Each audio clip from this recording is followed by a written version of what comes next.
RockEyez would like to welcome Bryan Holland. Hey, man, what's up? What's going on? Hey, brother. Appreciate you taking the time for me today. No problem. So, Reference, we got a new EP coming out. It's out already, ain't it? It's out. It came out on the 22nd of December, just a couple of days before Christmas. Right. And how's it being received so far? We have been getting some fantastic reviews. It's always kind of, a little nerve-wracking when you change lead singers. And, even when Scott first joined, we did a couple of re-recordings of a couple of older songs with Scott singing them, and they went over very, very well with the fans. So we were very hopeful that, with new material, it would be accepted, real vigorously, and it has been. I mean, the reviews have been fantastic. Right. Wow. Do you feel this album is a little bit heavier than Gods of War? I think it follows along with the same path as Gods. It might be maybe a little darker. Uh-huh. And some of that might have to do with just the EP itself is kind of geared towards, honoring Pete, our guitar player that passed away back almost a year ago. So, yeah, I'm sure there was a little bit of that kind of going into the mood when those songs were being written. Right. Now, Razar Ice Records, that's your own label? It is, yep. It's a label I started back, probably the mid-2000s. Uh-huh. And I had put out, I'd actually worked with Midnight, putting out his very first acoustic EP when he was still alive, and I'd put out some stuff with actually TNT and a band called Masquerade out of Sweden. Oh, one of my favorite bands. Yeah, yes. I put out their last album, and couple of some more gothic-y female-fronted bands out of Italy. Uh-huh. A couple of death metal bands. I worked with Marcy Free, was a very good friend of mine. Was from King Cobra and Unruly Child. Put out a couple of albums for her, and and then I got into the whole Tokyo Blade thing, and the label kind of just for other bands kind of went away. I got too into doing my own thing and worried about myself. Cool. Now, give me a little bit of impression of each member of the band. Go on down the line. I guess you could start with Steve. Oh, yeah, Doc Wacholz, a longtime friend. I've known Doc for over 20 years, and he's a real reserved, real private guy. He lives in North Carolina. He moved up there from Florida. He owns a gun shop in near Marble, North Carolina. And he's a wonderful guy. He's a very loyal friend and very good friend, and I'm very privileged to call one of my favorite band's members my friend, and be in my own band, So it's very cool. But Doc, Doc's a tremendous talent. I mean, he's a fantastic drummer. It's just he's a stupid good drummer. He's kind of self-deprecating. He would probably never, admit to that, but he is. Right. He's a monster. Cool. How about Russell? Yeah, Russ. He actually played with Twisted Sister. He's the only guy that's ever played with the original lineup of Twisted Sister. Anybody's ever played with outside of the original lineup. So Mark Mendoza had to have an operation, and he played over there in Belgium with those guys. But he's, I went on a complete recommendation when we needed to change bass players from Scott. He's friends with Russ, and he referred him, and if you believe this guy's fantastic, then great. And he blew me away. He came in and did some recording and stuff, and that Pete Rossi was still alive at the time, and he's always very, very judgmental when it comes to, musicians being very, very good, because he was very, very good. Right. As soon as Russ started playing, he looked at me and he shook his head. It was, this guy's fantastic. Cool, very cool. And he, as far as Paul has now replaced Pete, who's passed, and we've lost him back in March of last year. Right. And, you can't expect anybody to be another player, whether they're living or deceased. And they just aren't that person. There's never another Chris Oliva or Randy Rhoads or anybody. So, it's the same way with Pete. Pete was his own guy and a fantastic guitarist, and in his own right, so is Paul. He is very, very true to what Pete wrote, and it sticks to the guitar solos note for note that Pete wrote and recorded. And I'm really looking forward to it. Obviously, you've heard him play on the EP. He's a fantastic guitar player, too. And he's played with Metal Church. Cool. So cool. We were able to grab him. Scott. Geez, Scott. What an unbelievable, talented guy. I couldn't believe when my wife found him. We were on our way out with Todd, who in himself is a sick, singer. He's just an unbelievable, talented guy. The guy's got this crisp, clean, high, soaring vocals that he can do his own layering, multi-layering octaves and harmonies in one take. And I thought, oh, geez, how am I ever going to find another guy that's even remotely close to this quality? And my wife, Tracy, found him online looking at some YouTube videos, and we got a hold of him. He was really hard to get a hold of. He's very private. Right. And it was very difficult. I had to do like a people search. I had to pay to find this guy's.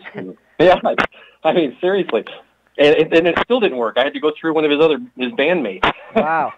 But I just couldn't believe how this guy can actually cover Todd's clean vocals, very high, very soaring, and then still be nitty-gritty, dirty like Dio.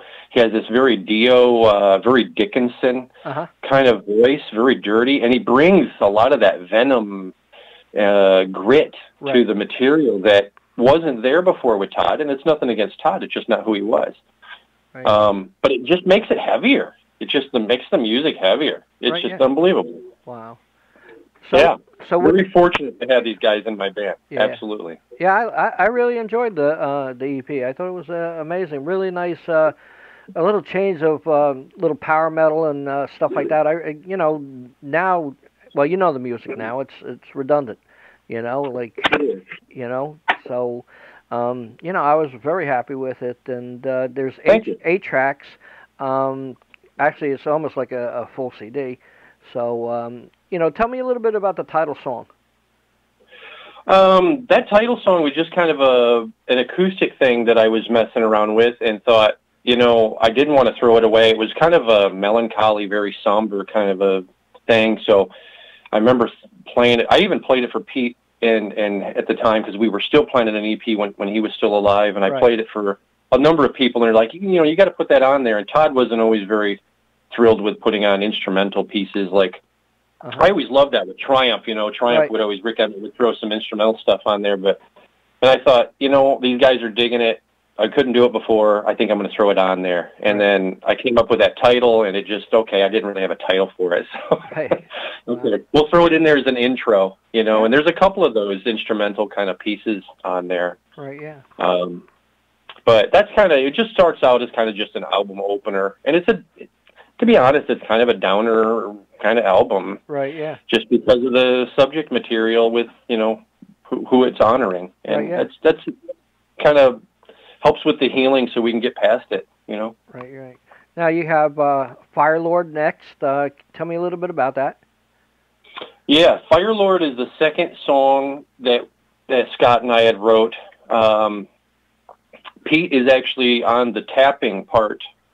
He does the tapping part, the only part he had recorded on that song, on the intro, and does a dive bomb. I remember telling him, hey, do like a little Chris Oliva kind of tapping thing, and that's what he did. He did it like 3 takes, and but we finished it off, and I remember Scott really wanting to do this big kind of a vocal thing at the intro that was almost like a thing that Halford did on one of his albums. Mm-hmm. And I thought it was a really cool touch. It was something different.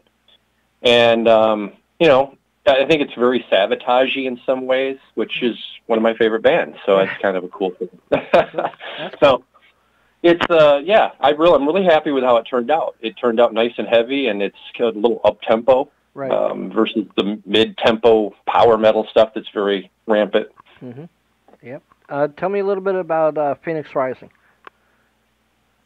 Phoenix is the very first song, and is actually a leftover from the God sessions that we did, that I wrote with Todd, and we completely threw away everything Todd had written, which in itself was good, but starting over with Scott, wanted something fresh and new, and Pete plays the entire solo on that part, and he's on the rhythm tracks as well. Cool. So that is all Pete. But that's almost kind of I don't know, in my thinking, it's almost kind of I don't know. I saw somebody just yesterday refer to it as kind of a Mountain King kind of vibe, but I always thought it was more of a Primal Fear acceptance. Cool. You know, but yeah, it turned out well. I thought Scott came up with some great vocal melodies and some great lyrics, and it really worked well. The Firelord, going back to Firelord, we actually had to use, I don't know, we probably came up with about 10 or 12 different various choruses before we finally settled on one. So that one was a little trickier. Cool.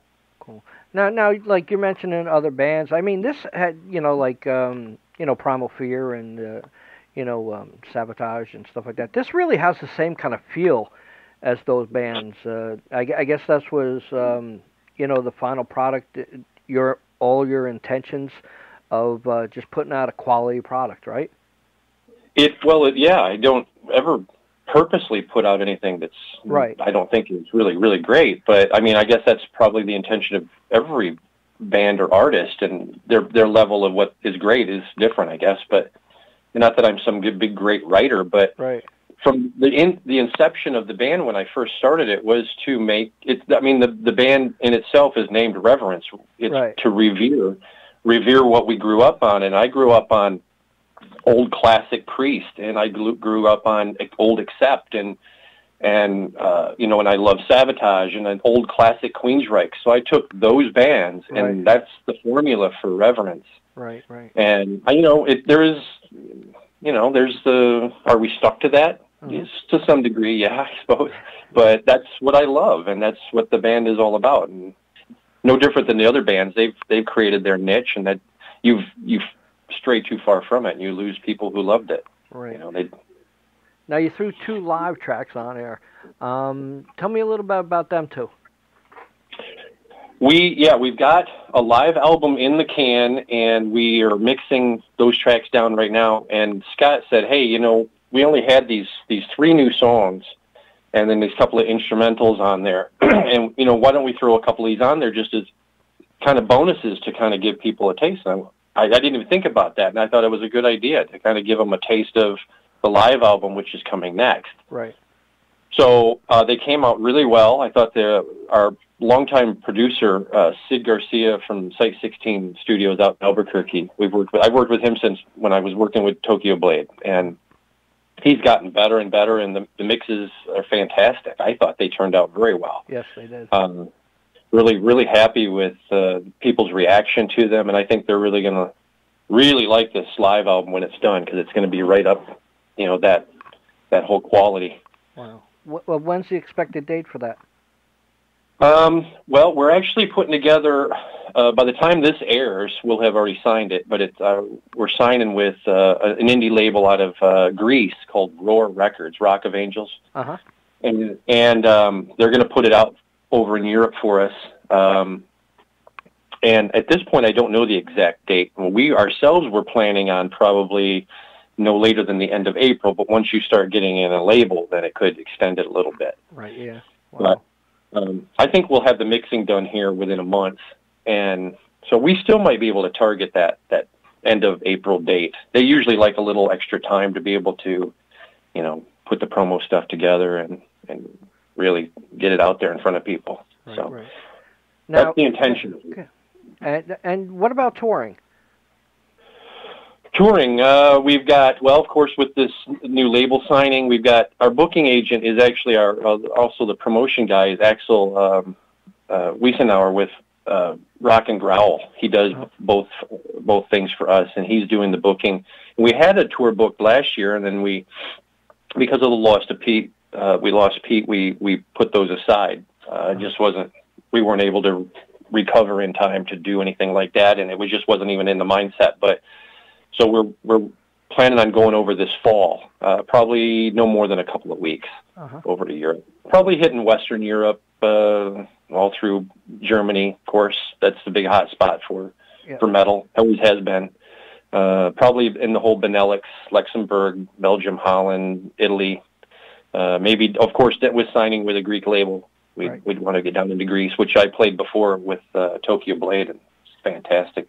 Metalheads are crazy down there. Cool. It's crazy. Yeah. Do you feel the United States is lacking?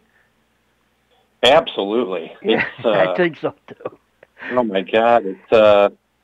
I just don't know. I was at the NAMM show a few weeks ago, and I mean, you got YouTube guys that are drawing crowds, right, and other kinds of artists that are drawing crowds, and not the bands aren't drawing the crowds anymore. I mean, I don't think. I mean, look at, you got Gibson going under possibly, and you got other. I mean, it's just Guitar Center's dying because, I mean, the kids aren't doing what you or I or other musicians did when we were, you know, in our teens, sitting there, you know, learning guitar licks. And I mean, there's so many different distractions, games and the phone and Facebook, and it's a totally different world. I feel like I'm on a different planet sometimes. Yeah, I understand that, because our site at one time was reaching, you know, per month over 1 million hits, and I mean, like every person wants like you know, a website now and do interviews and whatever. You know, even you know, friends I know started their own sites and stuff like that. So, like, you know, it's all being crammed together, and like everybody's just getting a little bit of everything. You know, so. It comes at you from so many just directions, but you don't know which way to turn. I mean, me as an adult, even. I mean, let alone being some kid that, you know, it's a totally different world. It's crazy. I mean, when you are still, you know, selling a gold record for only selling 20,000 copies. Right. Yeah. Yeah. I mean, definitely. And I mean, when you look at our Facebook page and we've got like 22,000 followers or something, that's actually considered great. Yeah. You know. Yeah. I mean, we've got endorsements because people. That's actually a big number. I mean, that's right. For a band, it's difficult unless you are, you know, somebody that's significantly grounded from the 80s, you know, with a real history that you're. But there's bands like that don't even have, you know. True. Huge numbers on followers, but I don't know, man. But it's terrible in America. I mean, you can't. It's hard to. I mean, I see Uriah Heep and I see Mr. Big playing the Token Lounge in Detroit, and you know, maybe 100 people show up. Yeah. But you know, then they go to Europe and they go to Japan, and they're selling out the place. You know. Right. Yeah. Matter of fact, we just had John Five here, who's, you know, pretty popular name and stuff like that. He just played a small club here. Didn't he have a stage? You know, like, wow. I'm saying, you got to be kidding me. You know, a guy with that status, you know, and I would think that he would actually be considered as current, right? Because of Marilyn Manson and stuff versus George Lynch. You know, yeah. You know, I don't know. It's just the priorities aren't where they used to be. And I don't know how to change it. I don't know what to make it. How do you make it different? It's almost tough. Like a societal change that's happened. Right. Right. Wow. Is merchandise still a big part of the bands? We don't have as much merchandise as we probably should. I mean, we do have a pretty good sales when it comes to album sales. Though. Right. When it comes to T-shirts and things like that, it drastically is significantly lower. But I think we sold several thousand of the first and second records, and so far, you know, I'm on to the second pressing of this EP. So it's actually, we've gotten really good sales. Right. Yeah. And, you know, I think some of the name recognition from, you know, the guys in the band from other bands, I think that's definitely an aid to us that other bands don't have. So that's a definite plus. We're very lucky in that right. You have anything else coming up that you like to talk about? Not really. I mean, we've got a couple of shows in the fall. We're still trying to, believe it or not, we still try to play a few shows in the U.S. And for a while after the Gods album, we weren't able to tour. Todd basically refused to tour for that record, which ultimately led to our parting of ways, which was amicable. But you know, I want to go play. I'm not going to write these songs just to do a studio project. I want to go play. So even though the playing in the States isn't real strong, we still try to play some shows. And we played New York, I don't know, just middle of January, and a few shows back in the fall. Right. And we've got a few already for this coming fall, but we'll probably try to cram in a few more on the East Coast before that over the summer. Good. But we're going to be playing with our friends at Halloween. George Neal and Brian Thomas are good friends of ours from Halloween in Detroit. Oh. So we're playing the Pure Steel Festival in the fall, and of course they always have their big Halloween bash that we're going to play. Cool. So good fit, good guys. We're really fortunate to be friends with those guys, and musically we fit really well too. So it's a good show. Cool. Well, Bryan Holland, congratulations on the new EP. Everybody pick it up. Yeah, I'm sure you could get it at their Facebook page or their official site, Razar Ice Records. Congratulations, man. I really enjoyed the EP. Yeah, thanks. I appreciate the support, and obviously, giving me a voice and a way to kind of speak out to people. If people want to go get it, they can get it on iTunes or Amazon or Spotify. They can get it at CD Baby. They can get it on our website, which of course always helps the band, and the website's reverencemetal.com. We are writing for another album. Obviously, we're signing a record deal in the next couple of days, so we're working on a brand new record. Got new songs already cooking, so we're hopeful, maybe, this may be a stretch, but maybe for late fall, maybe around Christmas for that. It depends on how things come together, but get distractions with tours and stuff like that too. So, but there's more to come. We're not giving up quite yet. Well, congratulations, man. I appreciate the chat. Yeah, absolutely. Thanks, Brian. Take care. Have a great day. Bye-bye.